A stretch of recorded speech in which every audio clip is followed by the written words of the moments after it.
Bonjour les troisièmes. Bon, bah alors du coup, le truc de QCM, on laisse tomber hein, pour ceux qui n'ont pas eu l'info parce que ça marche pas. Et puis, un jour, ils vont pas vous donner des codes élèves juste pour mes petits QCM. Donc, on laisse tomber. Je vais essayer de regarder sur internet s'il n'y a pas des trucs plus simples que École Directe. Et donc, je vous ai promis l'exemple 2, comme ça vous pourrez faire des exercices demain.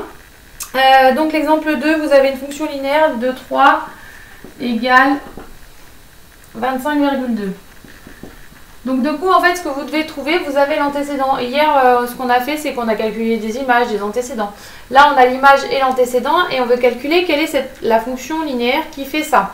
Donc, je vous rappelle une fonction linéaire, c'est-à-dire je vais passer de ce nombre-là à ce nombre-là en multipliant par A à chaque coup. Je vais multiplier par le même nombre à chaque coup. Donc, en fait, pour faire ça, le plus simple, soit vous faites une équation, soit vous réfléchissez avec ce que je vous donne à chaque coup. Je ne sais pas si vous vous rappelez, mais quand je vous fais ça, je vous donne 8 et que je vous demande combien ça fait. Alors, on ne veut pas le résultat, mais on veut le calcul. Pour faire ça, je fais 2 fois 4 et le 4, c'est le résultat de 8 sur 2.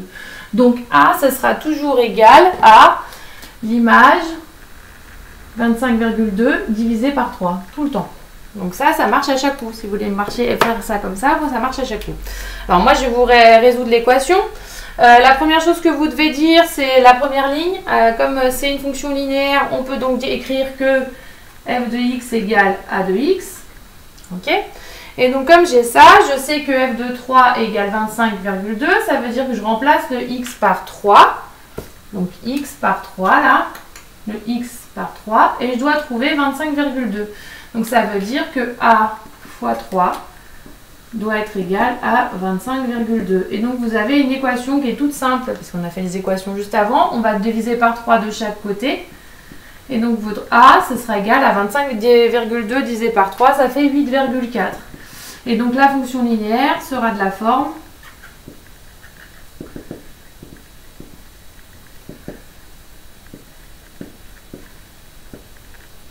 f de x égale 8,4x. Et donc, ça marche à chaque coup. Donc, ça veut dire qu'à chaque coup que vous devez trouver la fonction linéaire, on vous donne l'antécédent et l'image. Pour trouver le petit a, vous écrivez que c'est égal à 25,2 divisé par 3. Si c'est une fonction linéaire, d'abord, il faut dire la forme, c'est-à-dire qu'elle est de la forme f de x égale à 2x. Une fois que vous avez dit ça, vous avez juste à diviser l'image par l'antécédent. Voilà, donc avec cette vidéo, je vous enverrai les exercices à faire. Demain, je ne pense pas que je vais vous rajouter de choses, parce qu'il y a quelques exercices à faire là-dessus. Je vous laisse compléter la leçon. Vous avez déjà des choses à corriger aujourd'hui, donc ça ira bien. Et je vous souhaite une bonne fin de journée et je vous dis à bientôt. N'hésitez pas à mettre des questions sur WhatsApp si vous ne comprenez pas. Et je vous réponds en vocal. Bonne fin de journée, salut!